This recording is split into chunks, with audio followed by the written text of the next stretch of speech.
Did you not enjoy that 400-way chop for first place on DraftKings Showdown last night? Good news. Today is the day where we run the fantasy football gauntlet. That includes a hand-built lineup on DraftKings from me, a contest optimizer run on Fantasy Cruncher, simulations on Stochastic, an Underdog Battle Royale, pick'ems, and even some betting market shopping at the end on my startup probably. So let's just get right into it. We'll talk about the entire slate here. Let's start it off with a huddle entry here, single entry, 100K overall.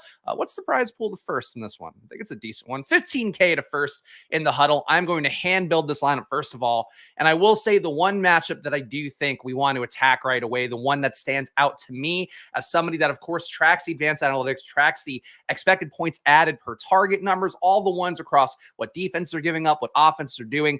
There's one team that right away, the chalkiest player on the slate, I believe, is going to be Amon-Ra St. Brown. According to some of the ownership projections I've seen out there, does seem to me like a spot where last week against a tough Chiefs defense, we saw Josh Reynolds have some usage. We saw Sam Laporta be involved. We saw Jahmyr Gibbs fractionally involved.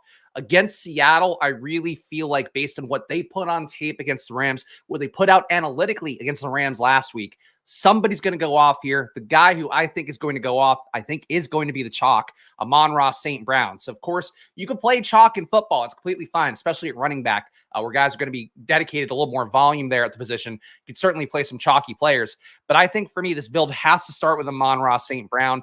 I think there's a potential here for him to put up 30 points, if he could roll up sort of what Puka did and what Tutu Atwell did against the Seattle defense that gave up a pretty strong numbers overall, 0.53 EPA allowed out wide, also a 0.5 EPA allowed to the slot, a rounded up 0.5 EPA allowed to tight ends. They were extremely bad. And as we saw yesterday where I mentioned, hey, TJ Hockenson might be in a really good spot against Philadelphia because of how badly they performed against Hunter Henry. I think if you are talking about guys like Puka, guys like Tutu, you're going to see the best version of Amon-Ra compared to those guys. So Amon-Ra to me stands out as somebody who we immediately have to get in here.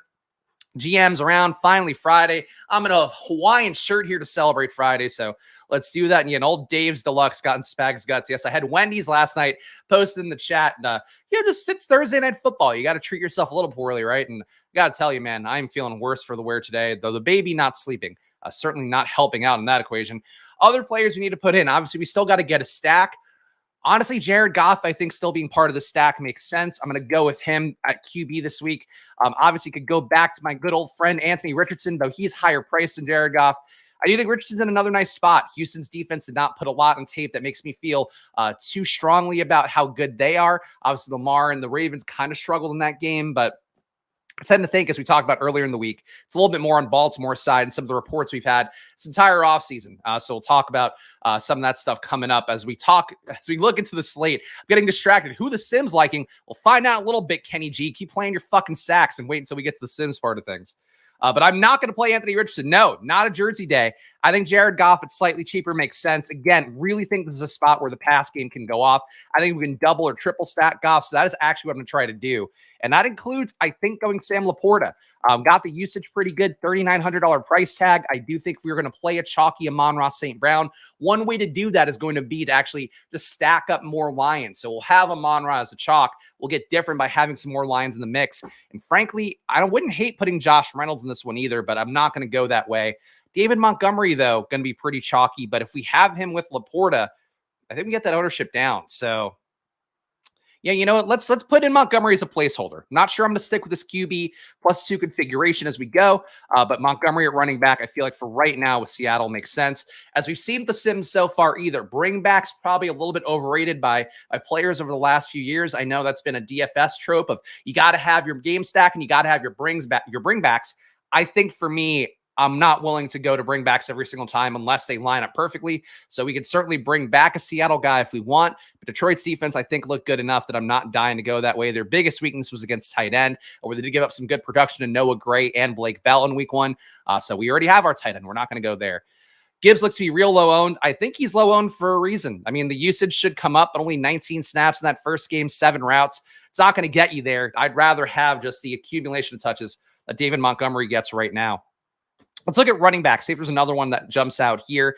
So Tennessee's run defense is pretty good. That is something that last year, the way to beat Tennessee was playing downfield. We are going to see Josh Kelly, it looks like, step in for Austin Eckler. That one's going to go into the weekend, though, so make sure you are paying close attention. Josh Kelly does portend to be a chalky play. If we do see Austin Eckler out, Austin Eckler, even in his fantasy football podcast for Yahoo, was talking about how, hey, you should pick up Josh Kelly whether I play or not.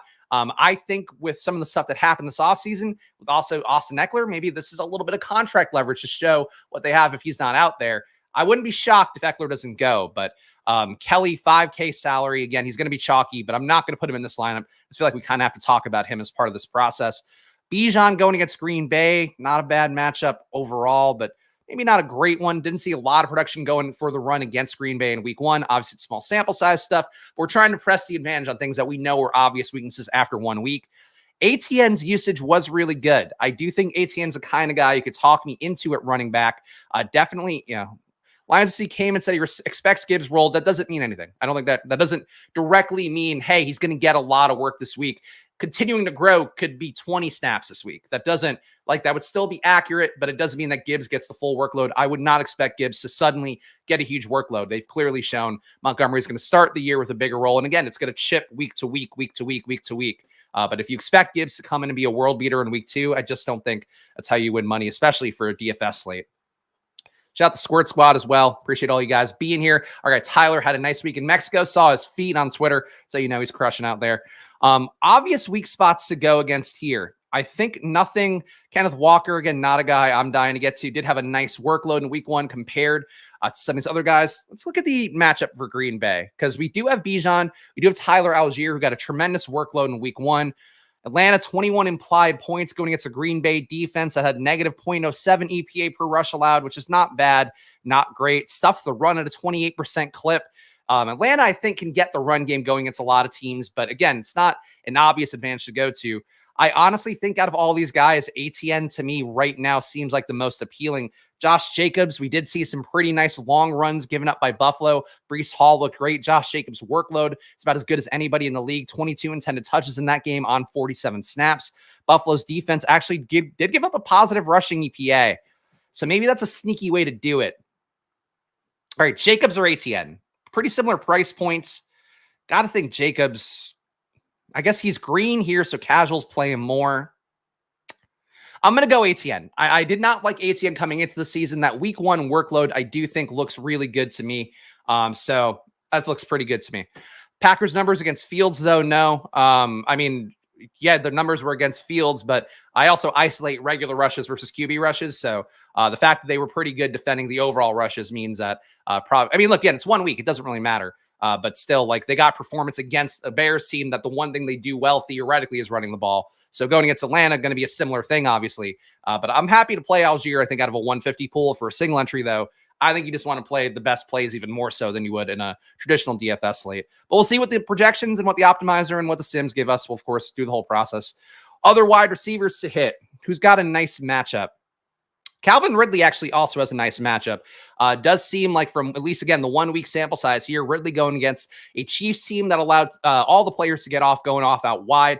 0.7 EPA allowed to targets running out wide. Ridley got 7 out of his 11 targets playing out wide as opposed to 4 in the slot. So I think Ridley is a player I wouldn't mind getting to here. The salary getting a little bit tight, so we're going to have to find a discount. But I'm going to put Ridley in as a placeholder. I think this looks pretty good. Diggs, I would have no issue with as well, but Diggs, $8,000 going against Vegas. I mean, Vegas always going to be a hospitable matchup as one of the worst teams defensively last year that you could attack over and over again. They did do an okay job, it looks like. Yeah, 0.06 EPA allowed out wide. For Diggs, that doesn't matter, but we got to save money here, so I'm going to go with Ridley as a placeholder for right now. Other wide receiver. We got to hit one more receiver here. Who is going to stand out? Chicago is going to be a very soft matchup. Where's Chicago weakest? This defense for Chicago last year is one that you could attack every single week. From what it showed with what they didn't do in the offseason, no major free agent acquisitions for the Bears on that end. Actually, some noteworthy losses as well for them. Does feel like Chicago could be game to get beaten up again. 0.4 EPA per target allowed out wide by Tampa Bay. 0.8 EPA per target allowed out wide by Chicago. So kind of feels like another Mike Evans spot. I did like Mike Evans last week. Took him in the Battle Royale draft we did on stream. I'm going to put Evans in as a placeholder. So let's figure out defense next. I'm always down to spend very, very lowly at defense. It was a tough matchup for Josh Allen against the Jets. The Jets defense certainly won with a lot of respect. I think that should go their way. That said, Josh Allen kind of looked crappy in that game. I think let's say it out loud. He did not play well in that game. It was raining. He does have the lingering elbow issues from the UCL tear that he had. So maybe that's something. I think to me, and looking at this cheap tier here, you can maybe go Cardinals if you want to get really weird. That defense showed some signs of life, but I do expect that to not hold over the course of the year. Jaguars against KC, not really doing it for me. Raiders or Titans, I think, are the two that stand out the most to me. And the Raiders are a full pay down option. Titans not quite a full pay down. Let's go with the Titans. Let's go with the Titans because we're fading Josh Kelly for now, though that's mostly due to the fact that I don't know if he's going to be the starter or not. But I think the Chargers offense looked okay against Miami, but frankly didn't look as explosive as I thought. Tennessee really struggles against the deep ball. That has continued from last year into this year. Tennessee giving up, Tennessee giving up 0.7 EPA per deep throw, throws a 20-plus yards, 8% attempt rate, which would actually also be a pretty high mark. So if they do press downfield, the Chargers can get results. But they didn't press downfield much against Miami. Only had 3 deep throws in that game. So I think in this spot, I am willing to go with the Titans D as a low-owned contrarian option that saves us a lot of money. And we have 3,600 here. So can we find a cheapy receiver with any upside? Alec Pierce. Can Alec Pierce do something here? Downs at 3,400. Mims got no routes. Jaden Reed is somebody who could maybe break out. Atlanta's defense did look a lot better. Jaden Reed had pretty good work in that game. It does seem like Christian Watson trending towards not playing another game. Jaden Reed had 32 snaps, 17 targets, or 17 routes rather, 6 intended touches in that game. Atlanta was not great against the slot. Reed is mostly running out of the slot. I'm going to try Jaden Reed here. So this final team here, this hand-built team that I'm going to build, Jared Goff, David Montgomery, Travis Etienne, Amon-Ra St. Brown, Calvin Ridley, Mike Evans, Sam Laporta, Jaden Reed, and the Titans D. Think we got unique. Think we are off the beaten path here, though Amon-Ra, as we're going to see in a moment here, definitely not off the beaten path. So let's enter it. $5 entry in. First part of the gauntlet checked off. See if we can keep this tightly under a half hour. Agree on shirt. Thank you. That shirt, I appreciate it. Got to bring some colorful things in here. Also, I meant to do the whole screen. Hold on. Let's pull up the whole window so you guys can see the projections over on Stochastic. Of course, when I do roll out my Sunday lineups, I will blend the Stochastic projections with the ETR ones, but I do think the Stochastic projections represent the best look at how many players can be playing the slate. They're one of the most ubiquitous projection sources out there. Obviously, Roto Grinder's a big one, ETR a big one as well. But we are going to use the Stochastic ones to get a read on everything. Josh Allen, top projected player on the slate. So if you did go with the Raiders, you're probably getting different right away. Value plays, though, you can see, again, some of the highest owned players. Let's go by position, or highest projected players, rather. So QBs, they're all up on top. Allen, Hurts, Mahomes, Burrow, Tua are going to be your top 5 overall. That includes a Sunday night slate. Of course, Tua not playing on the main slate this week. QB, running back, your top projected players. And shout out Sammy, I will give you your full flowers in a moment here. McCaffrey, Pollard, Saquon Barkley, Ramondre Stevenson, David Montgomery. Those are the top 5. We did get Montgomery in that hand-built lineup, so feeling good about my reading the tea leaves on that projection. So I did not look at these in advance. Receiver, Tyreek Hill, top projected. Stephon Diggs, Justin Jefferson, we saw go yesterday. Amon-Ra St. Brown, Jamar Chase is your top 5 at receiver. And a tight end. We'll see who plays at tight end, but could be a tough one here. Hockenson, who went last night. Higbee, Dallas Goedert, Evan Ingram, Noah Gray, George Kittle. Stochastic projections, it looks like right now, not accounting for Travis Kelce potentially being back in. We will see how that goes. I think that's another coin toss one. Christian Watson, I think, leaning towards not playing. Travis Kelce, I think, leaning towards not playing. And then Mark Andrews, I think, getting closer to playing. But we'll see how that goes. It's kind of all guesswork on my end. Best value plays on the slate real fast. Baker Mayfield looking like the top QB value. Mac Jones, again, looking like a value. Mac Jones, wouldn't hate that play for Sunday Night Football. We're not going to do a full showdown breakdown for Sunday Night Football, but 54 pass attempts in week 1, hard to ignore against an Eagles defense that should be better than Miami's, at least maybe not, honestly, with what we've seen in the first 2 weeks. Brock Purdy, pretty good value. Tannehill, pretty good value. Really no weird ones. Kendrick Bourne, value play at 4,300 potentially for the Sunday slate. I think that includes, that's his main slate price tag. Stroud, you really nobody too interesting. Troutman, I guess, is a good value on paper. Ugh, ugly one on that front. We'll copy the projections, though, and we'll import them in the Fantasy Cruncher in a moment here. Ownership overall, Stochastic projecting for Amon-Ra to be the highest owned player on the slate. Puka, who has an oblique injury right now, might not go, projected to be number 2. James Conner, number 3. That can't be right. Giants D in week 1. Yeah, they were flat average, 0 EPA per rush, 13% stuffed run rate.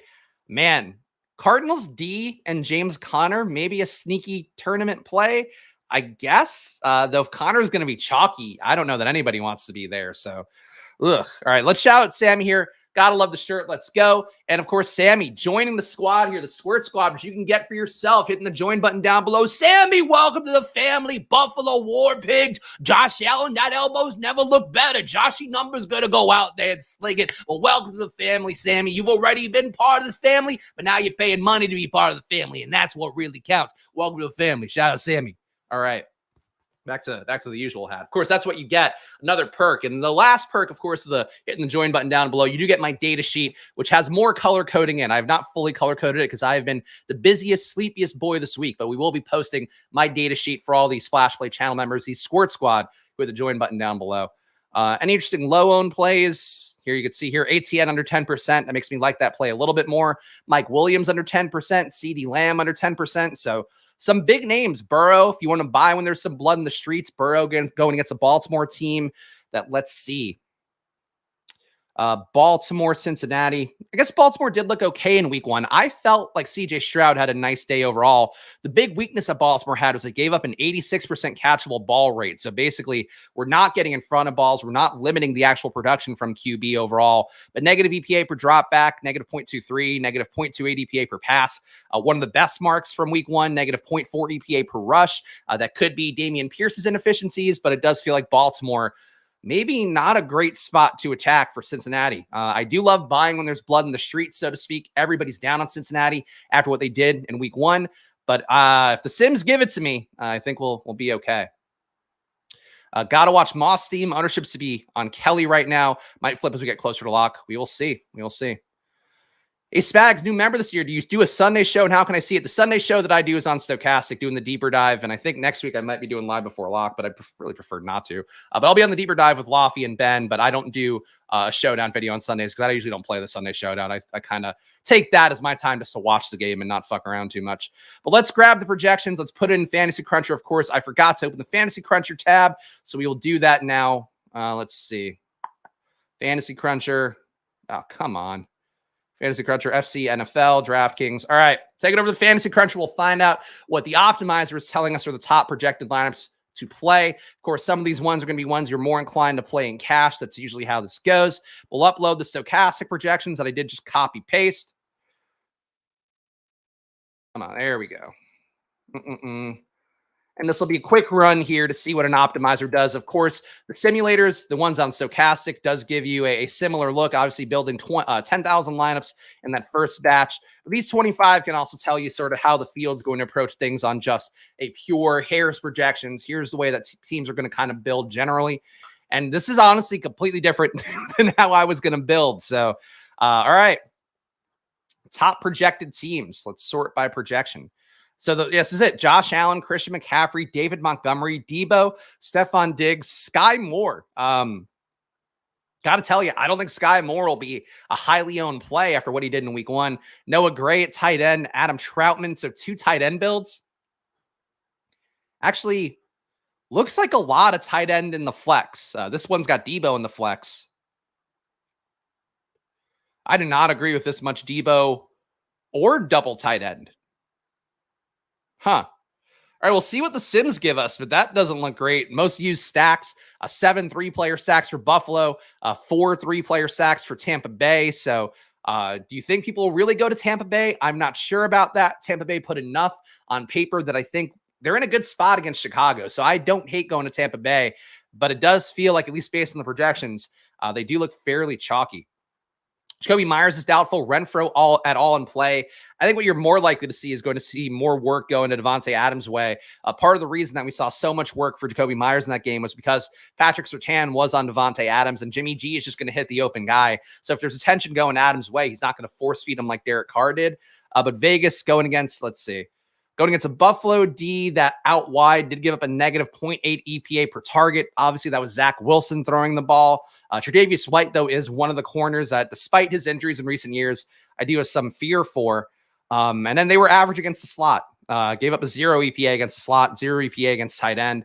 Small sample size stuff, obviously, for 1 week for Buffalo, but they were basically neutral against both positions. So I guess you could talk me into going to Hunter Renfrow a little bit, but it feels more flimsy. Michael Mayer also not meaningfully involved enough. 31 snaps for Austin Hooper compared to 29 for Michael Mayer. 13 routes for Austin Hooper compared to 7 for Michael Mayer. I think Mayer's going to get there as the year goes on, but I don't trust anything on the Raiders, honestly. I think I would still be mostly inclined to go Adams' way and just hope that he can brute force his way to a big day. But if Myers isn't out there, I think it's going to be tough. I think they rely on Jacobs the most. That'd be my favorite Raider.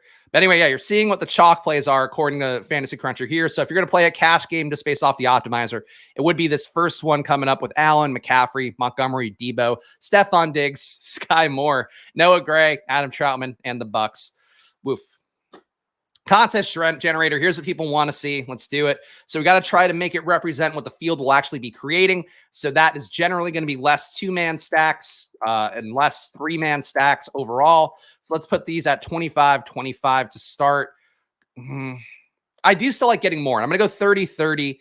Then we'll go 15, 20. Yeah, we'll go 20 each for unstacked and QB +1. So hopefully this will represent what the field's actually going to be. Let's generate the lineups here. As I always say, we're going to run the sims here. We're going to run it through Stochastic, play these simulated lineups. But don't just take these at face value. Like if you just take the ones here that I'm making on Friday, that doesn't account for the projection changes over the weekend, doesn't account for the ownership changes over the weekend. So just something to keep in mind here that, like, if you're watching this video Saturday or Sunday, don't just play the lineups you see on the screen blindly. Use it to inform lineups you create yourself. But just want to make sure I'm warning against that, because I do think there are probably some people that just pause the video and grab the lineups for free. And like, that's probably, you could do it, like spend your money how you want, but I just wouldn't advocate for that overall. Josh Allen and James Cook in a stack. That's a no-no. I mean, Cook got more targets than I would have thought. I know his market line for receptions that Monday game was 2.5, because of course we had that in the first video I did for probably just kind of scrolling through and trying to highlight a plus EV bet. Of course, Cook catches 4 in that game. But Cook did have, I don't have the route count, but 41 snaps, had 18 intended touches. So he had 6 targets in that game. I mean, Cook is honestly, you could stack him with Allen. It doesn't normally make sense, but it does feel like all the rushing QB teams this year, at least so far, have tried to get the running back pass game more active, because I think teams have sort of grown to expect the rushing QBs to not check down quite as much. So I know that the Eagles mentioned that was a focus for them. And we did see it a little bit the first 2 weeks. What is the prize pool for DraftKings? Hold on. Let's confirm this. It's $1 million overall. So it's 33% to first place. So we are going to go 30% for this build, and let's run the simulation. Of course, simulation has a 10,000 lineups that it generated, competing against each other 40,000 times. That is how the stochastic simulator works. I think on Run the Sims, it's 60,000 times they compete against each other. So different tools out there do different things, but I would still think, like, Stochastics one, the Run the Sims one from our pal Justin Freeman, the ETR one on the solver. I think Pete was talking on Lulz about that with Adam Levitan and Mike Leone, of course, with Brick. So those are the 3 that I think you probably feel the best about. And people like Saber Sim too, but I've never used it, so I can't give it my personal vouch. Cook Allen isn't about the receptions as much as it is about Allen taking away the goal line work, I guess. I mean, look, the one thing I will say that I think the Sims is sort of have highlighted for me is a lot of these things that we avoid is just like, oh, like this is not perfectly optimal. It's kind of like best ball. And I don't want to always tie everything back to best ball, but like you think theoretically, like, oh, if I stack a QB with a running back and a wide receiver, that's usually not great in DFS. So why would I do it in best ball? The reality is it was never actually that bad in DFS. You just want to capture a team going for 50 points if that happens. So I think overall, like, I would try to nickel and dime that stuff a little bit more of Josh Allen taking away the goal line work. Like, you know what happened yesterday? Jalen Hurts completely took away DeAndre Swift's goal line work initially. You know what happened is DeAndre Swift still got there because the volume, the brute force of them trying to keep Minnesota at bay, trying to keep Minnesota from running the clock on their end.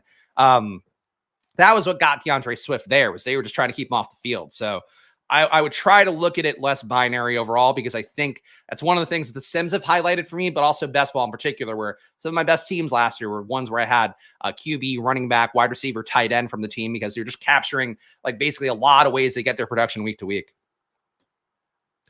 The sim fucks my OCD up. LOL. Run the Sims, the new euphemism for hanky-panky in the bedroom these days. I don't even know. I wouldn't want a simulation in the bedroom. What is it going to say? Like, oh, this time you got to 31 seconds. Who needs that? Am I right, fellas? Here on Hawaiian Shirt Friday. In NFL, you don't need to be close to the true optimal. You just need a solid squad with good scores from the entire roster. That is, again, another thing the Sims have highlighted too, where it's just about like you could take on a QB +3 receiver stack, but ultimately, like if it does have one of those guys hit, that drives up the value of the entire stack as long as the other guys are okay. So that I agree fully. Like I think that's something that's been highlighted to me throughout this process. Let's favorite the top 300. We'll look at the exposures. Top simulated ROI right now looks like Mahomes, ATN, Rachaad White, who of course had a ton of workload in that game. Is this like a soft running back matchup potentially? Because White got so much work. Chicago's D was okay against the run last week. Obviously, Aaron Jones broke some big plays, but negative 0.25 EPA per rush, 25% stuffed run rate. So if Rachaad White is just out there doing nothing, I don't know, but the Sims are giving it to us in this one. Anyway, the top ROI lineup: Mahomes, ATN, Rachaad White, T. Higgins, Deebo Samuel, Sky Moore. Sky makes the highest ROI lineup: Travis Kelce, Adam Troutman, and Cardinals. So in this, I guess that they have Kelce having a projection in the Sims, but do not have Kelce yet having a projection in the actual projections. So that's a little bit confusing, but it'll be fine by Sunday. Again, that's why I say like Friday, don't take this as gospel yet. Top exposures, though, let's look at that. So David Montgomery, highest simulated ROI, it looks like, or one of them. Travis Kelce, the highest simulated ROI. So if Kelce gets in there right now, obviously they're not projecting for a lot of ownership, though they are projecting for 11%. So that's probably about what Kelce would be owned. The elite tight end, I guess, because of the fact that people are mentioning here stochastic loving Sky Moore and double tight ends. I think because they're finding that the projections push you towards cheapy double tight ends, that Travis Kelce then is more appealing because he's an elite tight end that can smash that configuration. So I think that's it. Troutman coming up a lot. David Montgomery coming up a lot. Bucks D coming up a lot, potentially, I guess, some Justin Fields turnovers. Certainly the Bucks D did a good job in week one. As one of the teams that helped you get away from Commanders if you did do that. Algier cost. Algier's cost, I think, what is he, in the 5K range? Yeah, 5,500 is Algier compared to 7,900 for Bijan. So Algier certainly undervalued, though the matchup not perfect on paper, but the workload that Algier got, obviously getting 18 intended touches in that game, 29 snaps. That's a lot of touch per snap for Algier. I kind of wonder if that's going to come down just naturally. Let's see. Stack exposures, though. Let's look at that. So our highest simulated QB +1 is Mahomes, then Allen, then Baker. QB +2, Allen, Baker, Purdy, but big, double the field or double the Mayfield exposure for Allen. So it does feel like the Sims, for everybody who wanted Diggs. Allen, Diggs, the Sims are giving you a good amount of them. And then Joe Burrow, 10% is a QB +3, which includes the wide receiver, tight end, and the running backs. All right. So pushing more towards elite QBs. Not a lot of Jared Goff. So my hand-built team, not simulator approved, it looks like. 1% Goff with a QB +2, 5% Goff and a QB +3. Player ROIs, you can see them a little more cleanly here. Kelce, Montgomery, Troutman, Bucks, Deebo Samuel, Stafford, Rachaad White, Tyler Boyd. Stack ROI. Oh, shocking to see this one. A Zach Wilson stack, negative 76% ROI. Who would have guessed? Highest ROI one, Baker is a QB +1. Tannehill as a QB +2. DeAndre Hopkins, currently questionable. Nice matchup on paper for Tennessee. I did note that because I think Hopkins is kind of a sneaky play if he's able to go. But Tennessee going against a Chargers D that, of course, got killed by a Miami offense that does force the ball downfield to press meaningfully. Tennessee's not going to do that. But I think if Hopkins is in or if Hopkins is out, you have Treylon Burks at 4,500. I could see why Tannehill would make some sense. QB +3. Stafford looks good. Stroud looks good. Tannehill looks good. Burrow. So some weird QBs in the Sims, but take it as what it is. Fuck my life in that Wilson projection. Yes. Poor Ross. Shout out to all the Jets fans out there who know ball as well as any fan base out there. And unfortunately, knowing ball means they're going to know that Zach Wilson's their QB and that Garrett Wilson, his progress is going to be greatly impeded by that one. I think this covers it out pretty well, though. So that's the simulation part. On to our next stage of the gauntlet, the Battle Royale. And this week, it's a fun one because they are giving up $50K to first. Seems like a low fill rate. Obviously, a lot of these do tend to hit Saturday and Sunday where the grinders are really going to max them out or try their best to do it. But let's play it here. This is, I think, the biggest Battle Royale prize pool they've ever had. But you can play along with me on Underdog. Of course, use a promo code SPLASH if you are new to Underdog.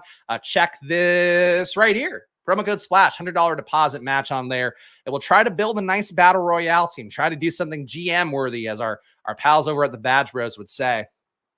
And we are in the 2-hole, so we're second to last stage of the gauntlet. I guess third to last because we are going to look at probably as well for some betting market stuff. Battle Royales, the structure, I think, tends to be not overstacking quite as much. I think stack and a bring back is going to be what normally looks pretty strong overall. Just soaking up ADP values also going to be pretty important in the early stage from what I know of the basics of how to build a good Battle Royale team. But Battle Royales have never been the kindest to me, to be honest. Like best ball, looking great for me so far. I feel really good about my best ball portfolio. Even things like yesterday where I have so little Jalen Hurts, that doesn't hurt me based on how my advance rates were looking. So feeling good about best ball through the very long sample size of 2 weeks. Battle Royales, though, I think are a lot of volume have to go into this, a lot of kind of structural things that you do initially where you're soaking up the ADP value, then you're tacking on some late drafted players, guys that go after the 35 spot because of the fact that those guys get undrafted. So it'll be a little bit weird. Yes, the GMs. Our guy, John Warner, Roto-Runs, made himself quite a brand with the GMs. Algier was such an easy click. He was. That's certainly a big part in my best ball portfolio. He and Roshan. If he and Roshan have like a monster year, I think I'm locked in. All right, McCaffrey, as a way just to immediately not have to worry about running back. Rams D was net neutral against run plays, 0 EPA. I'm taking McCaffrey here. Again, I'm happy to be a running back piggy in a Battle Royale compared to the things that I don't look at quite as much for best ball, where I think the best value you have in best ball, I think the reason my teams might really sing this year is because I did go so wide receiver heavy where I gave myself the best wide receiver rooms in every draft I was in. So if Algier gives you 20 and McCaffrey gives you 25, I'm weathered. I'm built to kind of withstand that. For a Battle Royale, though, if McCaffrey puts up 30 this week, I don't have a lever against it. I think that easily jumps out. We'll see what these teams do, though. In my perfect world, I think a McCaffrey, a Monra start, if you could force him to come back to the 11 hole, I think that'd be pretty good. But obviously not going to get that here. Given what we saw the simulations in Kelsey, I'm kind of inclined to just go to Kelsey and I guess swap to Noah Gray. Though it is possible that somebody in this room could take Noah Gray, and that would mean I couldn't swap. So that does make it a little bit of a tough decision about what to do with Travis Kelsey. But let's see. In week 1, Jacksonville, -0.2 EPA allowed to tight ends, but that was Kylan Granson, Mo Alley Cox. What's the fucking other guy? Ogletree for the Colts. So I don't think we can worry too much about the EPA there. But Kelsey goes, so we won't even think about it. Who are we going to get? This is really becoming a less appealing build as we go. I do like ATN. I do like ATN. And I think going double RB for me to start, not my usual here. Pollard, I mean, is Buffalo... Hold on. I just think this is going to be a tough matchup for Tony Pollard. I think the Jets D is better than they showed, though they were, I guess, okay on Monday. I'm going to take ATN again. I am a big ATN believer for this week only. The usage here for week 1 looks really good. Scroll the F down. We will scroll down more with these coming picks. All right, so what should we do? What should we do? I mean, I wouldn't hate a little Pittman AR here. So we're scrolling down. Let's go to Michael Pittman as our wide receiver 1, right? Nobody. Is there anybody I'm passing up here who would really? Keenan Allen, if the Chargers do attack deep, he probably bodes well. So I'm going to take Keenan Allen as my first receiver off the board. Keenan Allen's workload for week 1 impressed me a lot more than Mike Williams' workload, where Williams was playing out of the slot and frankly didn't look that great. Obviously, he was banged up in that game too. But Allen's usage, where he got some run plays, got 2 deep targets in that game, was being used out wide. I think Allen's a little bit undervalued. What draft leads? This is the Battle Royale. It's the Battle Royale with 500K overall and only 25% filled. So maybe a chance of overlay. I really thought that the pathway for Underdog this year was to try to go after the DraftKings and FanDuel prize pools and offer 100K, 50K to first place. And it feels like maybe the market is not wanting that quite as much, or maybe they're not promoting it well enough. I know they're really pushing pick'ems. We are going to build a pick'em on Underdog after this one. And I think the pick'em push certainly is affecting, I think, the overall thing here. But we'll see. Happy to get a Battle Royale entry in. This is like a really nice prize pool. And if it overlays, I mean, the prize pool looks even better. See what these teams do. I do think Josh Jacobs undervalued at this point, but he's not going to fit my build. Of course, so we got ATN, we got McCaffrey. Couldn't possibly want another running back. Herbert here lasting. These guys really savoring their picks. They filled a mini royale, like 22,000 entries last night for $5. Interesting. I mean, I think it's just people waiting to draft over the weekend. I got to tell you, man, I don't know how you get in 150 entries in a battle royale on like Monday and Saturday and Sunday. Like, it does feel pretty tough. I do like Pittman here. Josh Jacobs, a really nice value for somebody, but not going to be for me. Pittman will go to. Don't want to double stack, I don't think. AR. What's this little green item? Not listed on injury report. Love to see it. I think he could have played at the end of last week. I think they were just like, listen, there's no point in you going back out there. We're not going to win this game. So for AR, anybody who's worried about the knee stuff, just a minor knee bruise, and it felt like he could have gone back in if he wanted to. The jersey, I guess, yeah, I could put on the jersey for the home stretch. Jersey with a Hawaiian shirt. Is that the look? Herbert fallen, though. But yeah, we're going to scroll down, and we are going to take Anthony Richardson here. 34 ADP, so he's probably not getting drafted in every build. Let's put the jersey on for the home stretch. We'll build some pick'ems. Maybe AR will make the pick'em slip again, too. Who knows? AR, the case for AR, what is it? The case for him is that Houston last week gave up 0.3 EPA per QB rush, flat EPA per rush, 0.5 EPA per red zone rush. You know who saw 4 red zone rushes in week 1 was Anthony Richardson. So that's 40% of his run plays in that game were in the red zone. So I think AR live for an upside day as a passer, live for an upside day as a rusher always. And last week, Houston was terrible defending out wide, 0.6 EPA per target. Pittman got 7 of his 11 targets playing out wide. So that is part of the logic there analytically. Kittle against the Rams as a tight end, maybe? Who are the tight ends? Because Laporta already went. Kincaid? Maybe Kincaid to get some Buffalo leverage. Kyle Pitts. Kyle Pitts was good in week 1. Like, the volume obviously wasn't there. Neither the volume of targets nor the volume of routes. But Pitts, I think Pitts is the guy. Either Pitts, Kincaid goes, so that makes it even easier. Let's see, Pitts 0.8 EPA per target, 17 routes. Kincaid, 0.3 EPA per target. Don't have the route count, played 55 snaps. I'm going Kincaid. I might regret this one. Oh, no, Kincaid's gone. What am I doing? I'm going Pitts. I forgot the choice between Pitts and Musgrave. I panic during battle royales. I have to admit it goes too fast, and I got to make my decision trees quickly. So my battle royale team: Anthony Richardson, Christian McCaffrey, Travis Etienne, Keenan Allen, Michael Pittman, Kyle Pitts. I think it's a unique enough team. I think going to Richardson again stacked. I don't know if people are going to buy in fully after 1 week of game here. So I like this team. I think it's an interesting team. Didn't do a bring back. You could do a bring back a little more in a battle royale format based on what the data shows. Well, let's build a pick 'em. Our final part here of the gauntlet before we just look at betting markets on probably and see if there's anything that could be good. Mechie could be back is bad for Dell. I agree. The way that Dell really rises up is that like Woods gets hurt and Woods out of the mix because I think Dell immediately steps into that role. Mechie is just going to cut Dell's routes overall. Nico is probably the safest out of all those guys, though, for whatever that's worth.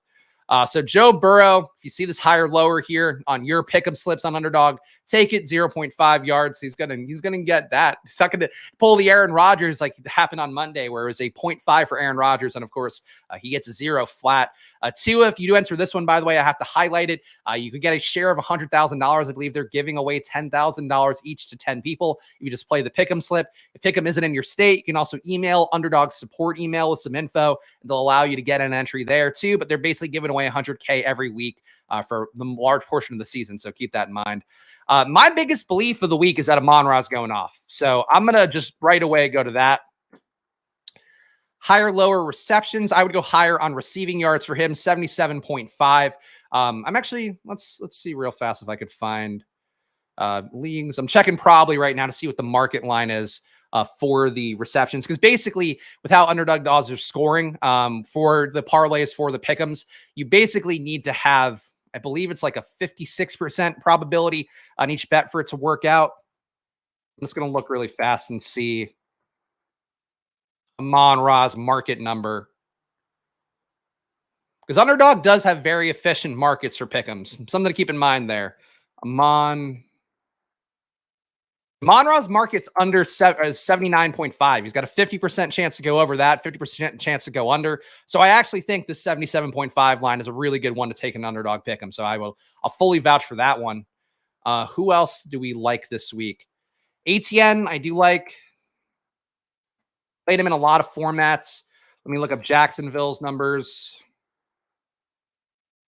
Hold on. ATN's market line. I know this is not the most exciting content, but I do want to try to give you guys something useful if we can. Travis. Well, it looks like his line is down right now, so markets might be adjusting that from what we're pulling.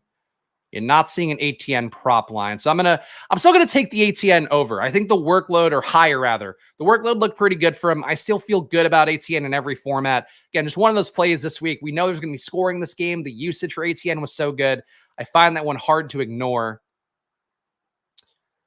Is there a Kadarius Toney one? Kadarius Toney does not make the pick'ems for the week. Kadarius Toney, they've said, no, we don't want to take any money on that one. So, which I suppose is fair. I would say for whatever it's worth, I wouldn't mind getting a few shares of Kadarius Toney this week. I think it's a perfectly reasonable thing to trot him out there. Calvin Ridley, I talked about as well. I'm willing to take the higher here. I am actually, I guess, a big Jacksonville believer for this week, just because of the fact that when you play the Chiefs, no matter how bad the Chiefs are, you do have to continue to press. You do have to continue to try to put up points because you know that there's always a Mahomes comeback not too far behind. So Ridley, to me, I think looks like a player who I would like to get to, and his market line is 67.5. So you're losing a little bit of juice on that one by going 68.5 on Underdog, but I'm a higher guy. I'm not taking lowers. I'm not doing the gauntlet and taking lowers. I'll tell you that much. Other games we liked. Bengals, no. Keenan Allen, I think, would be another one I would like. What is his market line?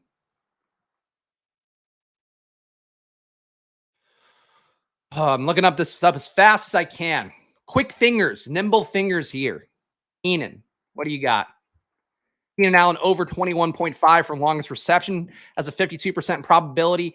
His market line is 68.5. Looks like a 49% chance of hitting the higher mark here compared to a 51% chance of going under. So that's actually not a great bet for Keenan Allen.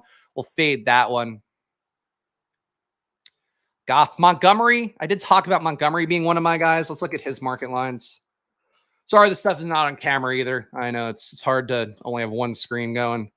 Montgomery is 50% chance of under 56.5. So the lower here, basically break even on that one. Not finding any advantageous probabilities here, for being honest. Laporta's market line is 34.5. So we'll take the higher on Sam Laporta. I think that works. So this is my pick'em slip because I can't. There's a fifth one. All right. Well, we'll put in a fifth. Why not? I do think it is the most plus EV to put 5 on a pick'em. So let's do that. Jaden Reed. What are his market lines? Jaden Reed feels like a risky one, I suppose, if Christian Watson were to somehow go. Bijan 17.5 receiving yards or receive hat. I think I think Patterson being back in would affect his opportunities a little bit. And the volume for Bijan wasn't fantastic, obviously, with how much Algier got in that game. So I'm not sold about that one. Oh, wait, Green Bay. Hold on. Pulling up Jaden Reed's lines just to see if he's a worthwhile bet. No, looks like his prop markets are not currently live. Bijan in this game over 17.5 has a 53% probability. What's Bijan's line on Underdog? Bijan 17.5. I guess this is pretty close to an okay metric. 53% market probability, according to our data at Probably. So Bijan will take the higher 17.5. So the final pick 'em slip here. I guess historical anomalies talked me into it. Let's blame him. Amon-Ra St. Brown, Travis Etienne, Calvin Ridley, Sam Laporta, Bijan Robinson. Bijan, how many routes did he run in week one? Bijan ran 18 routes in week one. Yeah, that's okay. Ugh. Yeah, I worry about the volume for Bijan because it just takes a little bit of Cordell Patterson coming back in to make him hurt. But I think this looks pretty good. 6 targets. ADOT's not spectacular or anything. -4 air yards per target. So he's getting targeted behind the line of scrimmage a lot, but I guess that makes it easier for him to break one theoretically in terms of just avoiding a couple tackles. So we'll keep Bijan on here. That'll do that. And now let's quickly switch over to the world of Probably so we can scroll through some stuff and I'll show you guys how that is looking on our site. So let's, boy, I got to do a lot of things to make this work. This will be the last part of our fantasy football gauntlet, just looking at the betting markets and trying to figure out what looks best. Chrome tab. Why is this Chrome tab not here? I am very confused as to where. There it is. Okay. Probably. Share. Move me over here. Then we go. We could just do it this way. I do like the way that the Probably brand looks. So let's go to Probably. Let's move over to this thing that I've not used yet. Okay, there we go. Today's most probable bets on Probably. Should get rid of the game. All right, so here's all the NFL bets. Let's see if there's anything that jumps out. Broncos, Commanders. Sam Howell over 0.5 passing touchdowns is a 70% probability. So that, I think, bodes pretty well for McLaurin and Jahan Dotson. Dotson, I think, is actually in a pretty nice rebound spot overall. Wouldn't hate going to Dotson. That is not a plus EV bet, though, of course. On Probably, you're going to see a lot of negative scores for our Probably scores. That's because that's where you lose money in betting markets. Ideally, what you'd want to do is just only take bets that have a positive Probably score. But to me, it's more important, like, if you take a negative Probably score bet, that's fine. But you should know going in that you're more likely to lose money the more you keep taking negative bets over the course of time. And obviously, if you take plus money bets, you take a 2.9 Probably score bet, you keep hitting those, you're going to have the cumulative effect, the waterfall effect over the course of time of profitability. This one, if you get odds, -115 odds on Sam Howell having over the under 18.5 rushing yards, that would look pretty good as a bet. Howell under 18.5. Let me clarify with my mush mouthing there. Broncos under 21.5. Anyway, you get the idea here for this individual game. I don't know why I picked the least appealing game to go to and look at. What's a fun game? Oh, I know it's a fun game. Let's see what let's see what the Texans Colts markets look like here. And of course, this is all free, by the way, right now, Probably. Next week, we do have to actually put up a paywall in the middle of the week. So for this weekend, this will be the last weekend that everything on the app is free. But check it out at probly.com, probly.com. I built it with everything in mind for my time at Stochastic, with just my general data approach for betting and trying to find the best market opportunities. So just check it out. Check it out, probably.com. Make an account whenever you want. Anthony Richardson under 1.5 player passing touchdowns has a 68% probability. We don't love to see that. Over 43 is a 59% prob. Oh, this is actually a live bet. This is at plus 130 odds. I'm fucking hitting that right now. Hold on. So this is what I think the process looks like, by the way, is you keep your mobile app open, and then you go on Probably, you look at the stuff, you compare whatever the line is. Obviously, this is actually DraftKings, so it is on my book. But I'm placing this bet right now. There's a profit boost too. Hold on. MLB profit boost. Of course, God forbid they gave us an NFL profit boost today. All right. Colts. And this is going to be an alternate line as well. So we're looking for over 43.5. Game lines. It's this easy, folks. Over 43. Or that was it, right? Over 43. All right. And that is still, oh, looks like they took away a fraction. No, actually, no, it's up to plus 139. Okay. Done. Over 43. 20 bucks. Now we're sweating. Anyway, it's that easy to get in good bets as I fumble around while talking to you guys. But the point here is to build a product that you can just fuck around with on a toilet, getting some good bets that'll hopefully help you win money, but really make you lose money more over the course of time. That is the goal of what we're doing here on Probably. Any other fun bets here? What's Pittman at? Downs market line 31.5. 51% chance of going under. Pittman has a 51% chance of over 50.5. So it feels like it's maybe not the best overall line for the prop markets, but I think that sounds like another good Pittman game, or at least another usable Pittman game. If he gives you 7 targets for 50.5 and then also a touchdown. If you're playing Pittman in season long or whatever, and you're like, I don't think you can do this again, I would have no issue playing Pittman once more.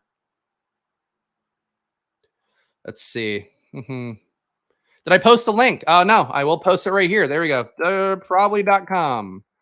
Simple as can be. 6 letters. That's what you do for startups. If you can make your startup 6 letters, you do that because it makes it easier for people to remember. There we go. Hopefully that link works. No flock defender, but no one said anything about spamming picks. I don't even know what you guys are talking about. The bet was over 43, Cody, in the Colts-Texans game.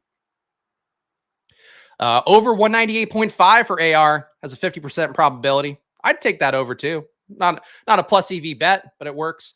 Anyway, checked it out. Again, I'm not going to just subject you guys to me scrolling around in my app forever. You literally can do this. And of course, the main functionality, this is me kind of using it in a granular way. The main functionality that keeps it pretty easy is this homepage screen where basically you can just scroll through every bet in the world in real time. This is actually it updating and pulling the most recent data in real time. Glad we have a Rihanna GIF. I have to be insulted by my own app's GIF usage. But anyway, great bet in the Arawa Red Diamonds versus Kyoto Sanga. Kevin Holland bet, 52% chance. Anyway, point being, you could sort by any sport. You could do all this stuff, and it's for free for 1 more week. So I would take advantage of it while it's free. We're going to be going to $20 a month packages for all the sports data, $50 a month for live sport data, including in-game stuff. So that's what the packages are going to be costing. And of course, we'll ask you guys to sign up willingly and gleefully when the time comes. But for now, just use it for free. I think it'll help you get in some good bets. Yeah, Rihanna boobs and MMA ass. There we go. I'm not even going to comment on that one, Ross. I don't know what you're talking about. All right, let's go back to the Splash Play brand to close it out here.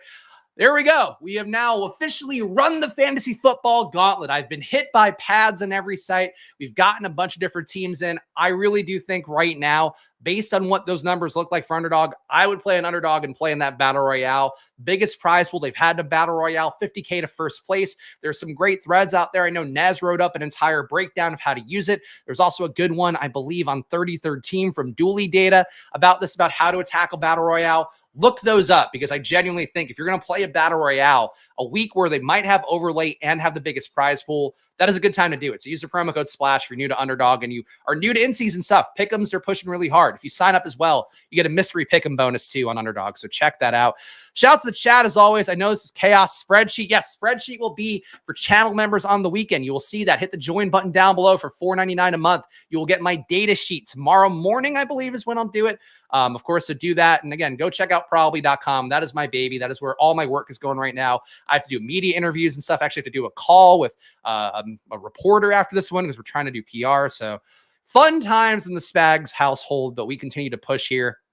And of course, please subscribe down below. Please hit the like button. Please leave a comment, all that stuff. Shouts to the chat. Shouts to the Squirt Squad. Shouts to all of you guys. I hope you all have a successful week 2.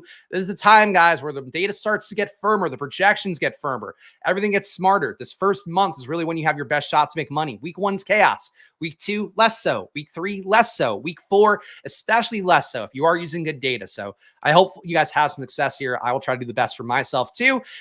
Follow me at Chris Spags. Follow the show at Splash Play Pod. And have a great weekend, guys. See you soon. And watch me on the Deeper Dive on Stochastic on Sunday. Enjoy your weekends. Good luck. Bye.